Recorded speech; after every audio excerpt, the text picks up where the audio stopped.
Welcome to the Wolf Connection podcast. Let's talk about some wolves.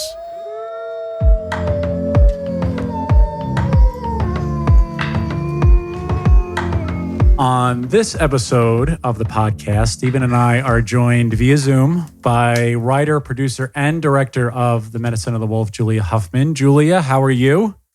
I'm fantastic. Staying cool today in Woodland Hills. How are you? We're good. We're hanging out in the office. So we're not staying very cool. Staying very cool. Yeah, it's a little hot up here. Not staying very cool. Gets hot in those mountains. Oh man, yeah. The air doesn't travel too well up here. Mm-mm. Yeah, it gets a little toasty. So we were talking just before we started here, and I was telling you that I revisited your film a couple of days ago just to get a refresher course, and the first thing that popped into my head when I watched this for you is how did wolves come into your life in a way that you wanted to make a film about them? When did that all start for you?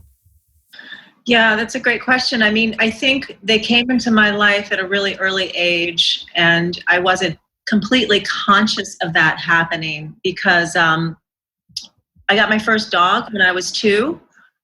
And his name was Bozo, and really he was my best friend. And I could speak about my relationship with Bozo for hours because it was very profound. And there was a lot of healing in that relationship for me. And so, I developed this relationship early on with my dog, and was always.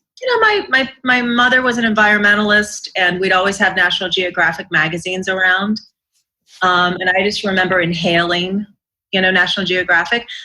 And I was always inspired by wolves. I mean, there was something, I grew up in a very rural area of West Virginia. Unfortunately, we had wiped the wolves out, I don't know, in 1939 or something. There weren't wild wolves there, but we lived in wilderness and around wilderness. And so I've always been fascinated and drawn to the wilderness. And so I think that connection started slowly coming in, right? From that early age with my relationship with my best friend, Bozo, and then having this connection with wilderness, reading National Geographic magazines. And then, I think that as I got a little bit older, I would see, I saw this movie called Never Cry Wolf. I don't know if that's familiar to you, but it's about this biologist that goes out to live in Alaska. And he's supposed to figure out why all the, what's going on with the caribou, why all the caribou dying. And they think, well, it's the wolves' fault.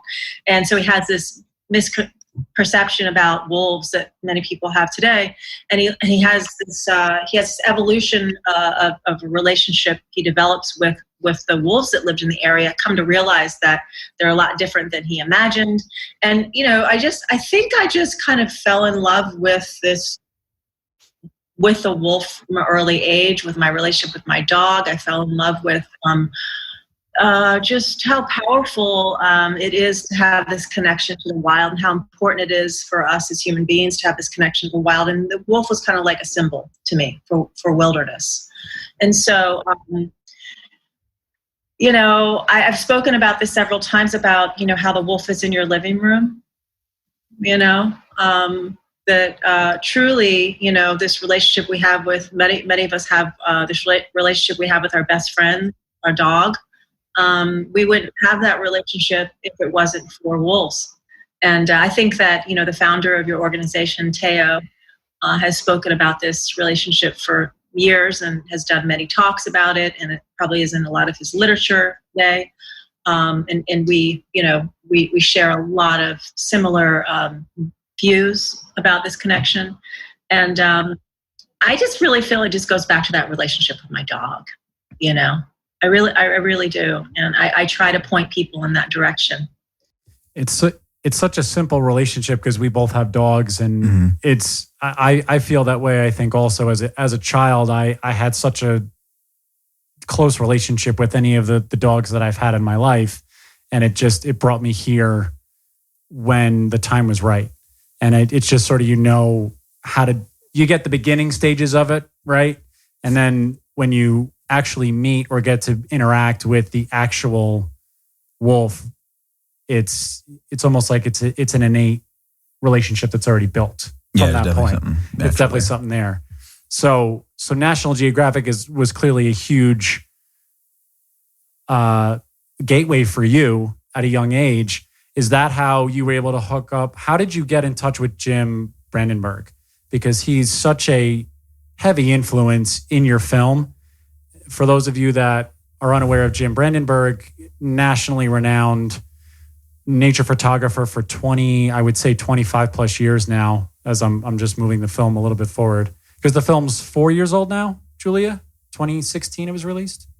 Yeah, let's see. It came out in early 2015, so it's 5 years old now. No, you're right. Yeah, because some of the footage, right? So you worked on it for a good 3 years before you released it.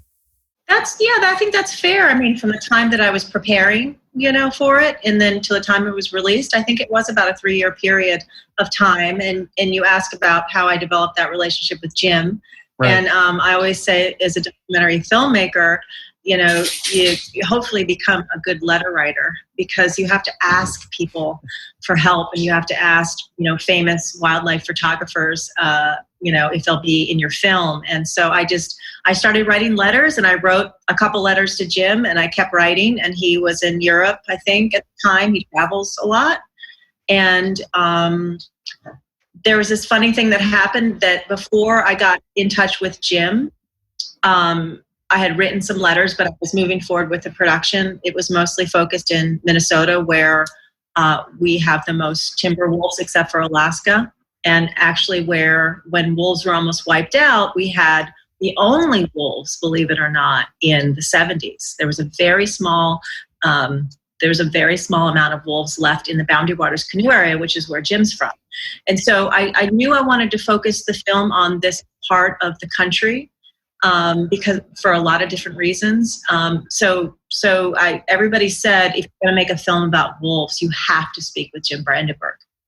So I just kind of made it my mission. But anyway, a little short story is that I was going to go ahead and get into production, and it was the middle of January, and I don't know if you've been to Minnesota, but that's a little risky, like to go out with a crew. I mean, it was, some days were like 45 degrees below zero, and we were going to be out in the wilderness speaking with my friend Barry Babcock, who's in northern Minnesota, who's in the film, who's a woodsman and an author as well.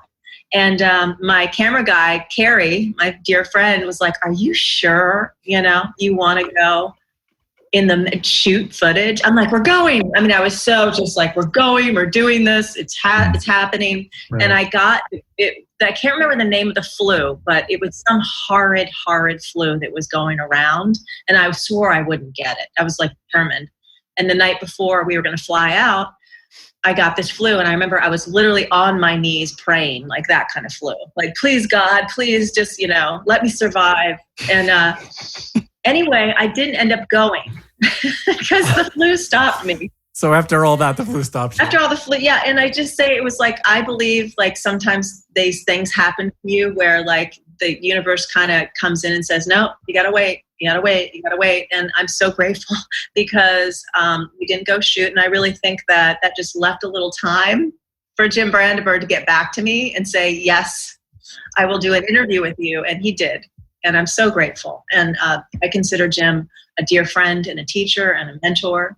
And he's taught me so much about many, many things, particularly, just being a steward for the planet. And also Jim taught me something very valuable about advocacy and about how to speak to the public about things like wolves that a lot of people have misconceptions about. And Jim's thing is coming through the back door. I mean, sometimes we have to be strong and confront head on. We do. I do believe that. We do need to do that at times. Lately, we can see it.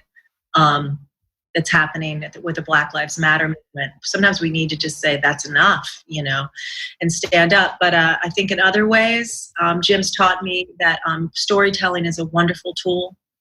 Cinematography and photography. He did this film called, I don't know if you've seen it, but it's called White Wolf.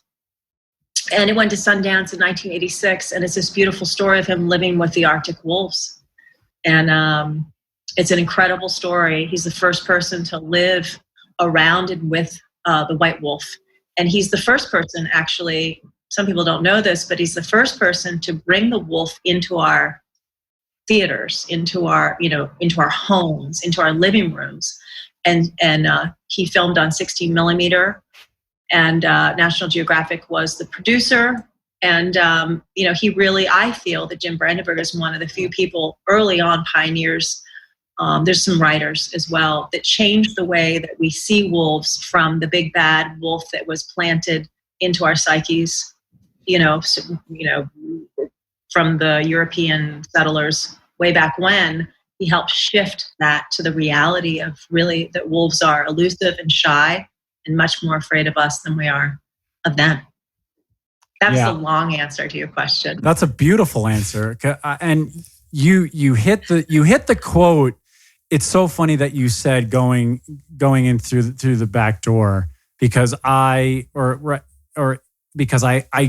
pinned that when he said it, and I go, I have to ask Julia that question about what he meant, and you explained it so beautifully about the storytelling, and we need to reshape these myths and legends, and these are really some of the topics I've spoken with Teo about when he was on the podcast for the first episode. And it really just seems that this is the way that we can move the discussion forward in a positive light, in a positive way, so that more people can see it and understand it.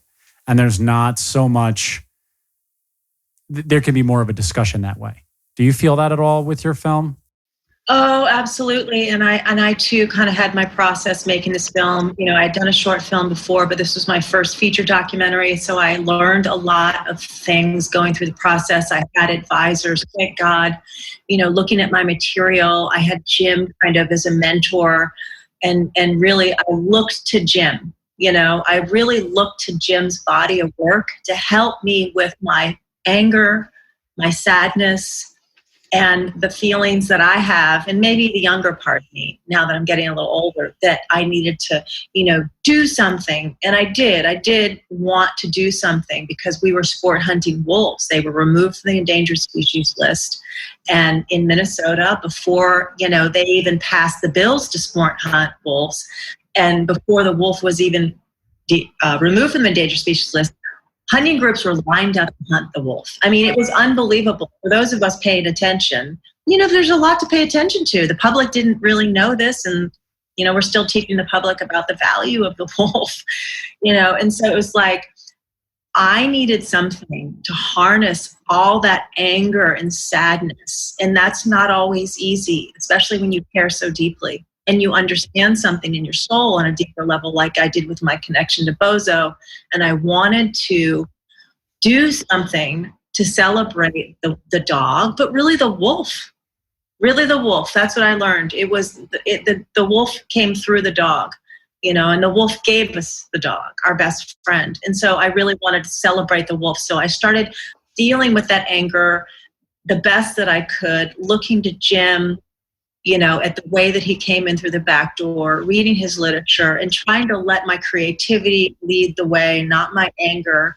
And also find the heart and the soul of the story, which really was Jim's story. As a documentary filmmaker, you have all this footage and you have all this material, but you try your best to find the heart and the soul of the story. And finally, what I realized, the heart and the soul of the story was Jim and the wolf. And so, and I had one of my advisors really help me with this as a first time, feature doc filmmaker. So I let the wolf and I let Jim lead the way. And I just tried to write, in between the story to take the viewer on a journey of the heart, hoping that I could attempt to do what I feel like Jim has done his whole life, which is bring the wolf into our homes, bring Jim into our homes, bring the story about Jim's evolution. I mean, Jim was a hunter and trapper, grew up in the prairie, but he had dreams of living with wolves. He just did. He had these dreams. And, he moved out into northern Minnesota in this little cabin. He followed his dreams. He's a very intuitive person. And he's one of those people that I think that is able to listen. I think that's a skill that some of us try to develop, are able to listen to our intuition. And he went out and lived in the wild, and he lived around wolves. And all of a sudden, he talks about in the film, all of a sudden he saw a wolf and the wolf saw him, and he went, there's so much going on here, just in the eyes, and I wanted people to experience that. I wanted people to experience how emotionally Jim was moved enough where he stopped being a hunter and he focused on his photography, and he realized that shooting animals with the camera was so much more rewarding than killing them and bragging about their hides, and this is a prairie boy who grew up in the 50s around a hunting culture, and he gets it. Right. He didn't condemn his heritage. Yeah. He didn't condemn it. But anyway, coming through the back door, it's a wonderful question. And I just, I hope I did that with my film.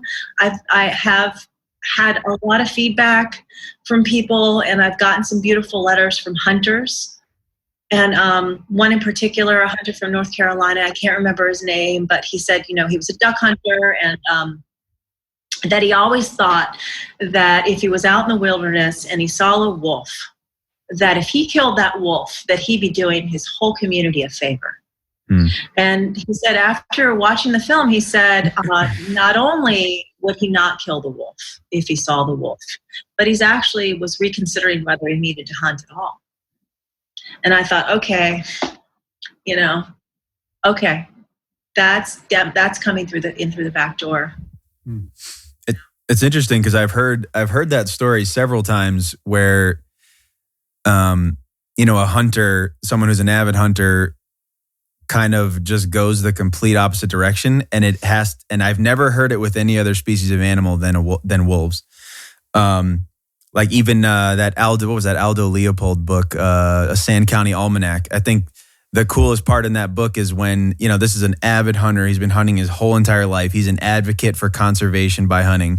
And then he shoots a wolf and his life just completely changes. He has a whole scene there about the green leaving the wolf's eyes or something like that. And his life just completely changing because of it. And I've only ever heard stories that kind of fall in line with that when it had to do with wolves. It's absolutely. And, I think he called it the green fire. That's it. The green fire. It. Right? Yeah, I think that book is really, I think that book has really helped change our attitudes with wolves. I think of Aldo Leopold, I think about Jim Brandenburg, I think about some other people currently, working Wolf Connection, Living with Wolves, a lot of organizations re-educating us. But to actually have that emotional, visceral experience, and be able to relay it like Aldo Leopold did, and like I think Jim did in the film, there's something, and even like the guy in Cry Wolf, even though it was a feature film and it was a scripted film, I think that is how, and a lot like Wolf Connection does with people meeting the wolves and wolf dogs and understanding where they've come from, and then showing them the characteristics that we understand as human beings. I think that is the heart of how we create change. I really do. I think that that experiential message is the most powerful. And I was reading today because I was trying to prepare for you all because I forget stuff. And there's always so much more to learn. I can't believe it. I'm always surprised, like, oh, I thought I knew that. Like, no, I didn't know that. But I was reading an old article in 2016 in Discovery Magazine about, the evolution of, they're always debating, scientists from different countries, you probably know this, are always debating like, okay, when did when did the wolf domesticate the dog? And, was it humans that domesticated the wolves, or was it wolves that joined the human family? And, there are all these ideas floating around about when it happened, how it happened. I liked what one scientist said, it doesn't really matter. It was a co-evolution. I thought, it was a co-partnership. Like, does it really matter how? It was a mutual understanding. We could probably all agree on that. But I had a point about Aldo Leopold, and I completely forgot it. He's the no, best. I know. It was the empathy. It was empathy. It was in the article, it was talking about, how dogs, there's all this, my dog's right here laying at my feet. My other dog's right over here. But the article is talking about the trait of empathy, that unconditional love, and that like they're always checking in with us, and that beautiful thing that goes on between dogs and humans. Yeah. The article was talking about that came from the wolf. And I think I knew that somewhere viscerally, but to have somebody say that, as a scientist in an article about, where they're measuring and things with statistics, I just thought, okay, we're finally getting there. No, it's a long road. All the, and you could see it through your film. There's a lot of work that goes into that, a lot of research, a lot of, and your film is, I think 75 minutes runtime. And I'm like, that's what I want to ask you also. You spent years on this film. Was there anything that you didn't get to? Was there anything you wanted to put, add into the film? Was there anything that you missed? One or two things that you were thinking, man, looking back on it now 5 years later, knowing what you know now, is there anything you wanted to put in and, would like to put back in there if you could? That's a great question. I've obsessed many times about that question. I think all filmmakers do, and finally you have to go, it's good enough. It's good enough, Right. But, yes, absolutely. And just, there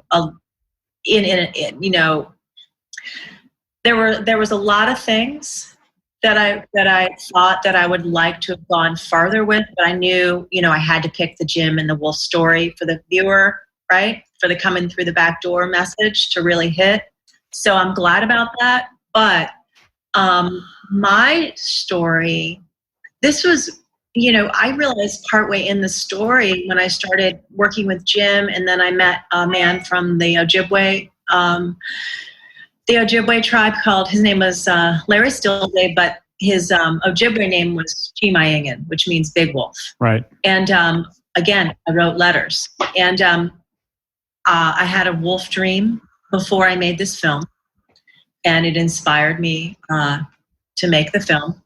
And I didn't talk to very many people about that because, it's like, oh, a dream. It's like, not everybody talks in those ways, but a lot of people in my circle do. But I didn't speak about it in public that much. I didn't want the film to be about me. However, I was going through my own experience in this film, and I was searching, And so I was searching for something. I think we do that, in the things that we are drawn to and the stories that we want to tell as artists. I think a lot of us are looking for ways to heal some things inside of our own souls, or we're asking questions for our own evolution, hopefully. I try. And so when I met Chimayingan, I met him in Minnesota. And when he read the story about my dream, he agreed to do the interview with me, which is rare. Not a lot of elder Native Americans are that interested in being on camera, and they certainly have their reasons. And there's a lot of persecution from the white people towards their culture and their way of life. And so I understood that. I respected that. But he did say yes, and I did feel honored. He's a spiritual advisor of his community. And when we got together, he recognized me, and he was having dreams before I came, and he told me about the dreams. We had this meeting of the soul, and so how do I say this? Medicine of the Wolf, the name of the film, I've got the poster behind me, but Medicine of the Wolf really came from the Jim story, the wolf story, and some of my own story. And I found a lot of ways that I could heal some things inside of my own self through my experience in the film.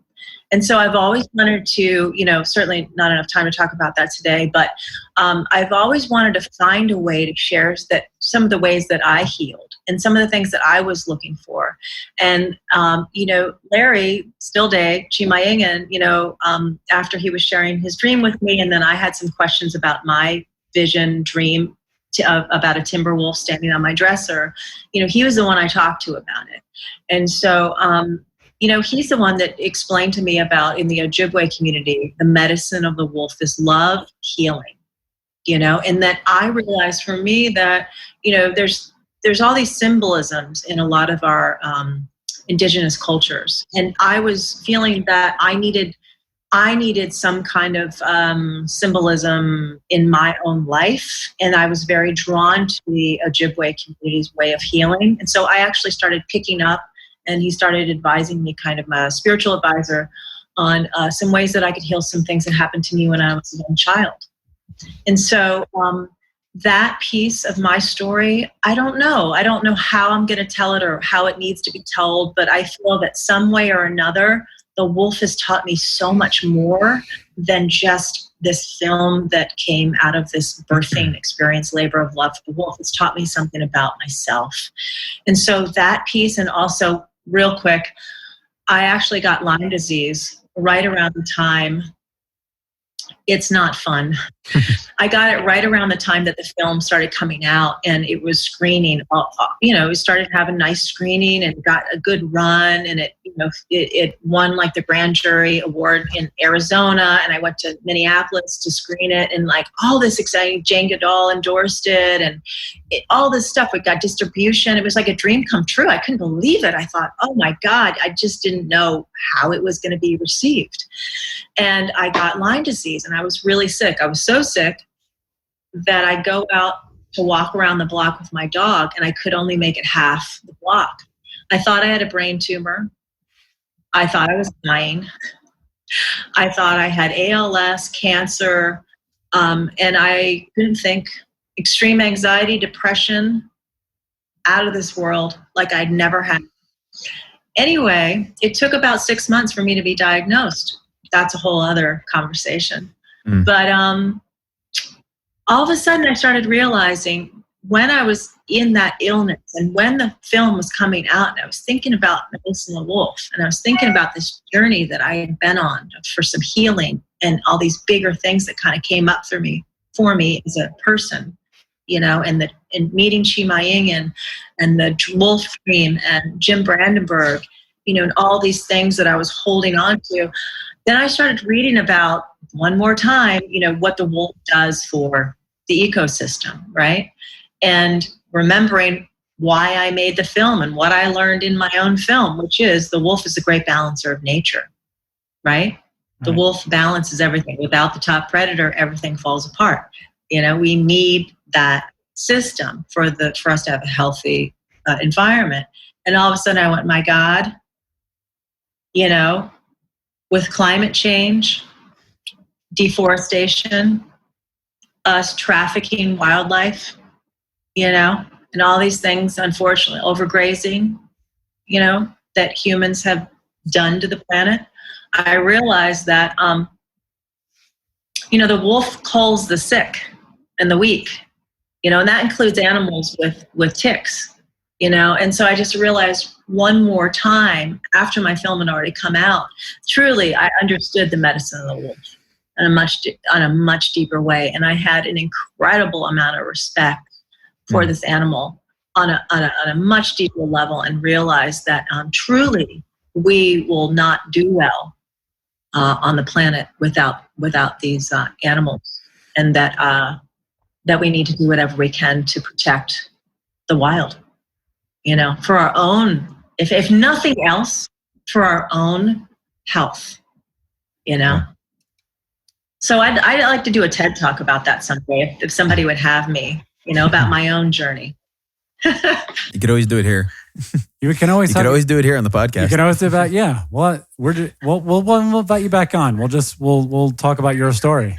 I wanna shift really quick, because it was interesting when I watched the film and I see the footage of Wolf Connection there. And I'm looking at some of the wolves that unfortunately are no longer with us. I know Maya gave you some big kisses in that one scene. So how did you? I know that you were there to.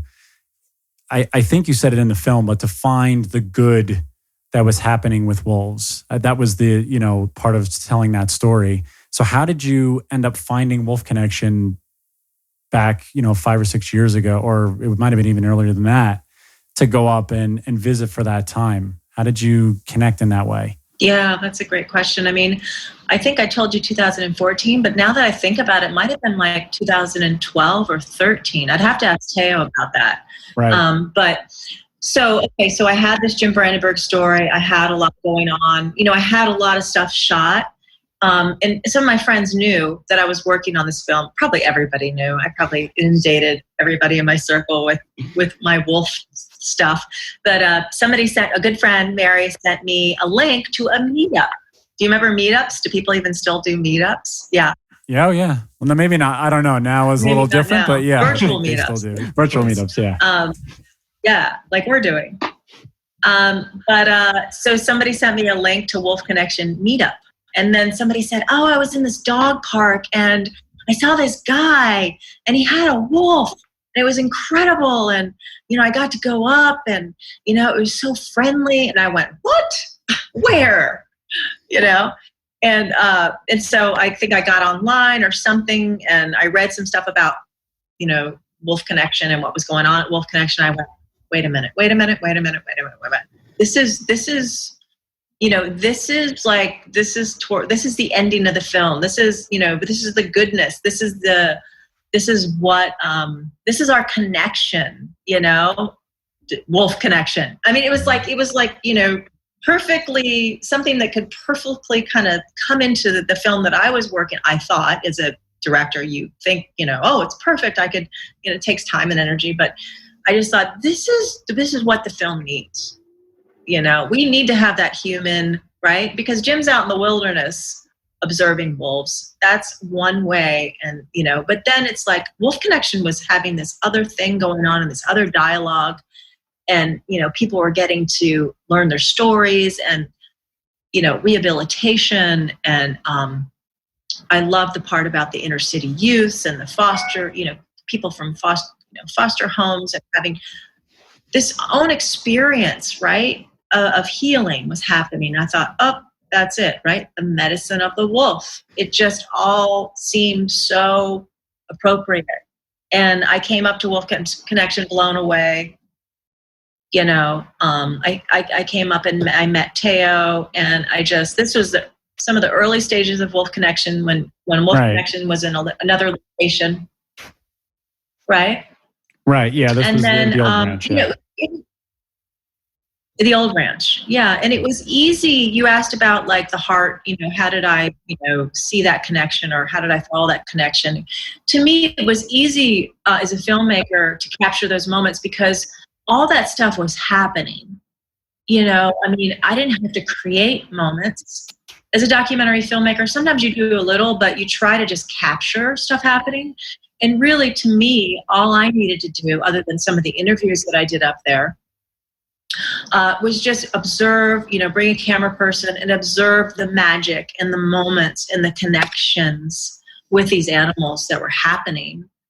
And to me, it was profound because, I had never heard about this going on anywhere, not in the way that it was happening at Wolf Connection. To me, it was kind of like cutting edge stuff that was happening. And it really was. What was happening at Wolf Connection was, it seemed like a sort of an experience. I'm speaking for Teo, and I'm sure he'd say much better, but like a sort of experiment that turned into something profound and monumental and evolved into this incredible experience for humanity. That's kind of how I see it. And experience to evolve as humanity and heal, something inside of our own selves. Yeah. Everybody's got things, usually most of us have something, kids that grow up in foster homes, people that deal with substance abuse, things like that, in so many broken homes in our country and so much hopelessness. There's so much hopelessness, and I think that what's going on at Wolf Connection is a way to reconnect, right, to the wolf in your living room.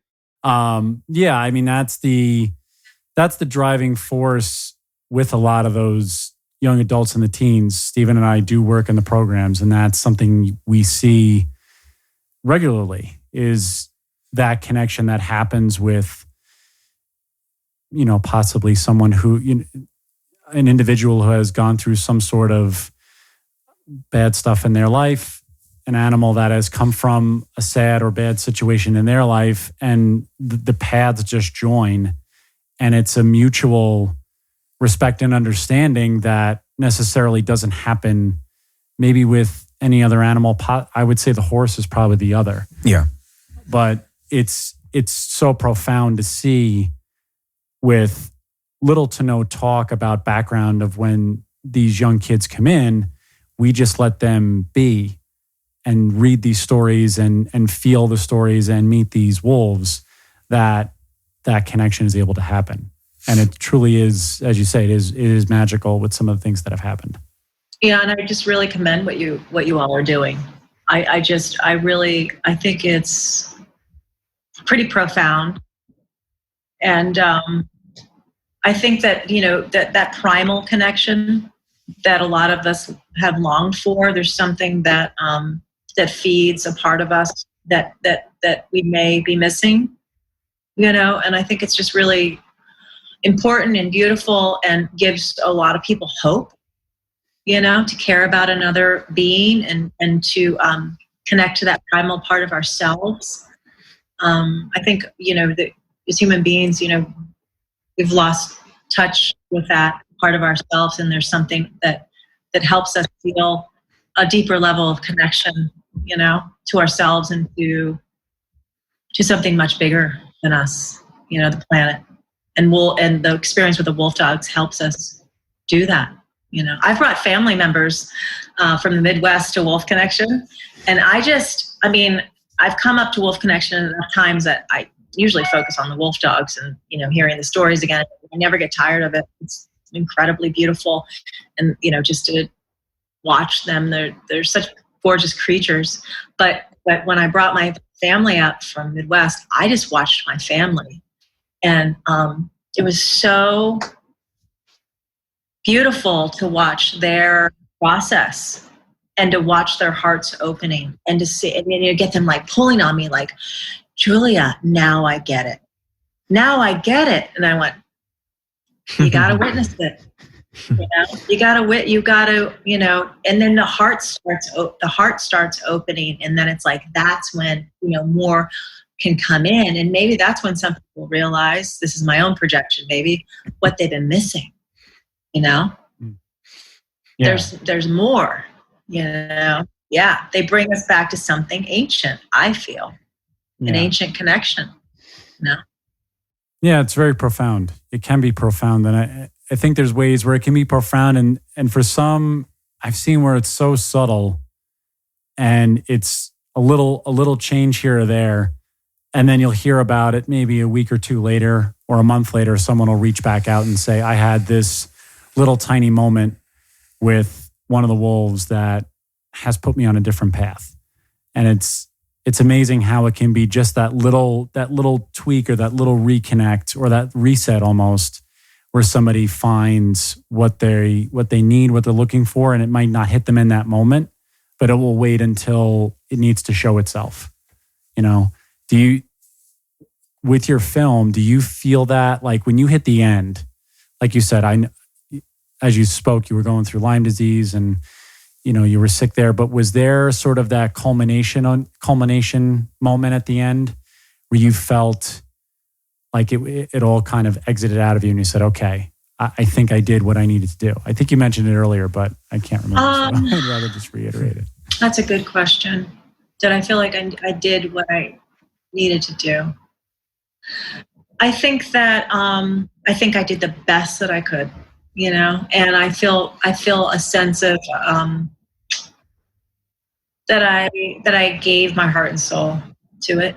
So I feel grateful that I did, and that I could, and I'm left with, there's so much more that can be done,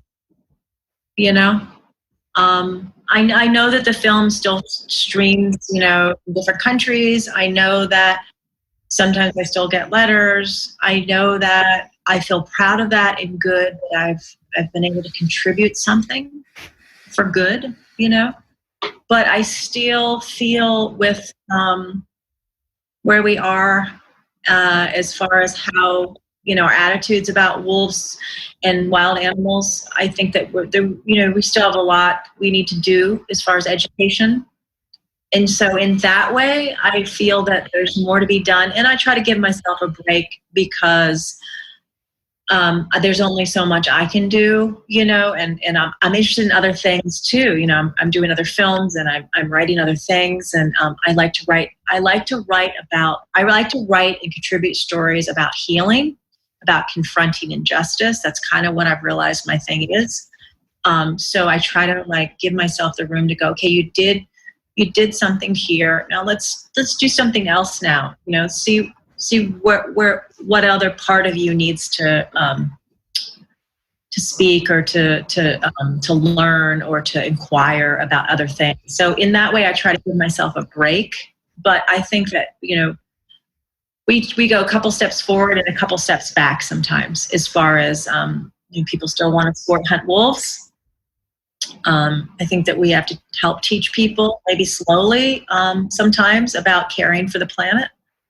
I think wild wolves need more wilderness to roam free. And, that's hard to shift because that's people's livelihoods. And so, we got to keep coming in that back door, and so there's always stuff to be done, but I do feel like I've done something, but there's more.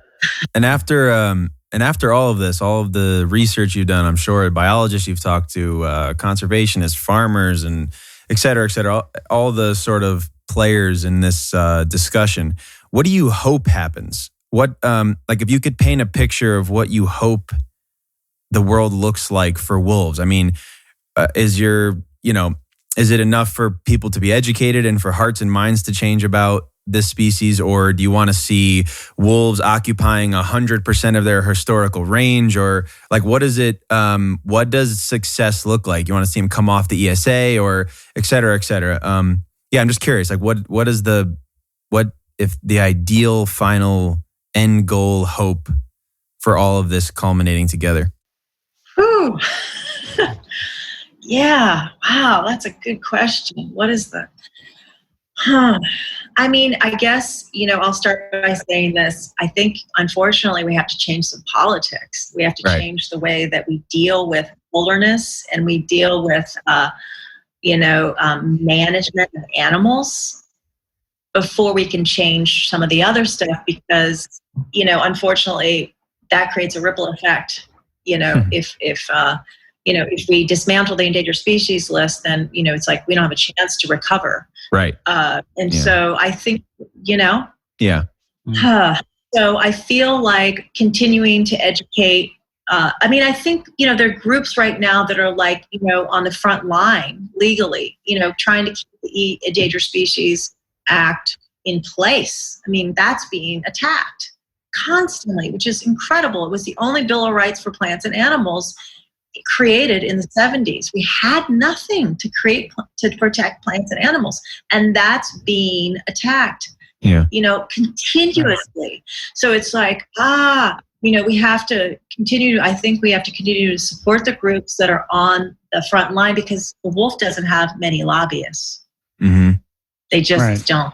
Yeah. They don't. That's what I learned from that research. I mean, I was my head exploded, right? It was I'm thinking I need to go, do stuff over here. But if we're not dealing with the fact that the wolf doesn't have, for all the gas and oil, I know that's a big topic, but for all the big industry and extraction industry, lobbyists, God knows money, right? Yeah. Billions of dollars. Then you have some wolf advocates saying, the wolf needs the place to roam. The wolf has lost their territory. It's that has to continue to be addressed. And I think that's supporting the groups that are addressing that. So that's one tier of where I think that as we continue to have groups that are educating people about the value of these animals, right? Opening up hearts and minds, inspiring people, doing it through an approach that's visceral. A lot of these kids that you guys might be working with are teenagers or young people. Hopefully they're going to grow up and they're going to continue to advocate for the wilderness and the wild and for wolves. That's my hope. And so how I'd like to see it is us continuing to educate the young people. They really are the voices for our future, like you guys are doing. And I think that's the way we have to do it, because we ain't changing the lobbyists. They're still going to want to proceed with the big industry, And frankly, I feel after all my the research I did with my film is that it's such a collective thing, right? It's like wolf, wilderness, the extraction industry, grazing, public lands, education, pulling in education from our indigenous ancestors, who revered the wolf, getting back to that. We've lost something. You guys are trying to bring that in, right? We've lost something. And so it's a great question. And it's certainly something to continue pondering. But maybe, just maybe, this is the hope. Maybe if we continue to all kind of participate in the ways that we can, I hope to be doing a new short film, or maybe it'll be a feature film, another film about wolves. If we can all kind of continue to do whatever it is that we think we're good at or we're drawn to in this way, that there's going to be more and more people who understand how important this is. And then, there's going to be more of us. And maybe slowly, we're going to create this culture. This is the paradigm shift, guys. Mm-hmm. This is a paradigm shift that I'm hoping for. Right. I'm a dreamer. I am, but I believe in big dreams. And I think the paradigm shift is teaching people really that we just don't need to sport hunt animals anymore. And I think that's a biggie. But that doesn't happen by hitting it up front and saying you're wrong, you're bad, you're a horrible person. It just doesn't. Even though a lot of us feel really that we don't understand it, how you could do that, right? We don't understand that. But my big hope is that paradigm shift, that we will have this consciousness, this evolving heart brain, not head brain, but this heart brain consciousness. I've heard a lot of young people say, I have no interest in hunting. I would never kill an animal. Take us back 30, 40 years ago. You might not be hearing that as much, So I know it's a long answer to your question, but there's a lot of components, but I'm just gonna, it's like you really hope, you really want to hold that hope. Yep. Yeah. I hear that. Yeah, it's really complicated. It's so complicated. Especially, I don't think that, it's so complicated because it's like, I'm assuming that hunting brings in billions of dollars a year for conservation as well. And that's kind of like it's like a weird, that's it's weird. A balanced dynamic, it's a weird, it's a weird situation. And then the ESA, it acts like it's rigid, but then it just does some things that don't, horses have a very special protection. I'd wonder how that special protection came about. It's an interesting topic, just in general. I don't know. Yeah, that is interesting that horses do. But I think we could all agree that the wolf has gotten a really bad rap. Yeah. Yeah. And I think that came over from our ancestors in Europe, some of our ancestors in Europe. Right. Yeah. And that was back when we were competing more with wolves. I think it's fair to say, there was a lot of famine. Yeah. And, maybe there were 70, a million wolves roaming North America, and, doesn't make it right that we persecuted wolves, but there was a different thing happening. Now we have 5,500 compared to a million. Yeah. We need more wild places. I think that I've been really looking towards organizations, a lot in the UK now and some in Scotland, where they're really putting a lot of focus on, and it's not just for wolves, right? But wolves benefit where they're really putting a lot of focus on how can we bring this land back to its original place, right? With the creatures and the biology. And the thing that, I want human beings to know who are still trying to understand why all this is important is to know that it's important to them for their own survival. Rewilding isn't just about let's just do it for the animals. I mean, I say let's do it for the animals, but not everybody feels that way. It's about let's do it for our own better health of our planet. We're in a pandemic. I know you guys know that. But, we're in a pandemic. And, it doesn't take far to look into science to understand that part of the reason why we're here is because of what we've done with the wild, the mishandling. Things, yeah. So it's for the better health of our planet. But like you said, it's a really complex issue. Yeah. Try to have a 5-minute conversation with somebody who might disagree with you. Yeah. That's a lot of information. Yeah. So we need wolf connections. We need people doing what they do well. We need all of us. Yeah. It's a concerted effort. Yeah, it is. Every group has to have a say at the table. Otherwise it doesn't, Yeah.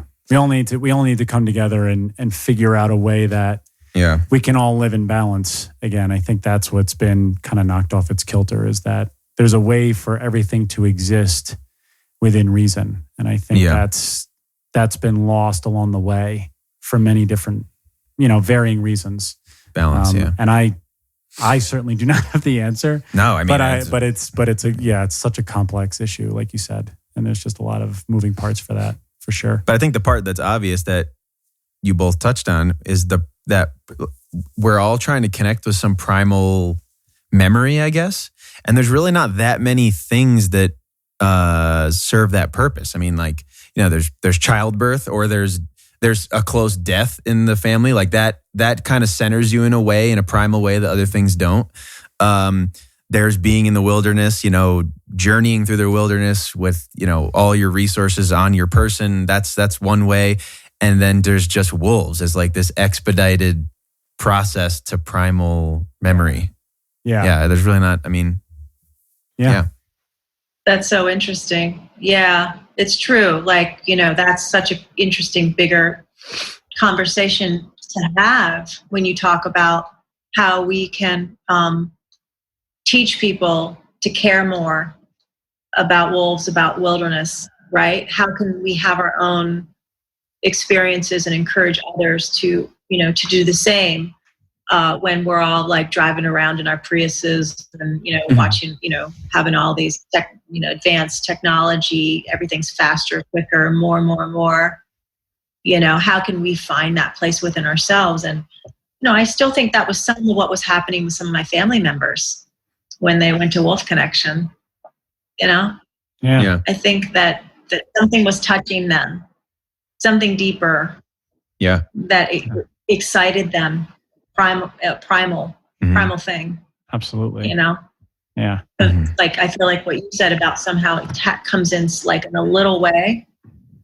And some of those people are speaking for wolves now. Yeah. That's good. Like, they're having conversations with other family members who think wolves need to be wiped out. And I'm like, wow. That is wild. It's wild. It really is. Yeah. Yeah. It's going to work. I think it'll get there. We've been talking for almost an hour. That's pretty good. That's great. Yeah.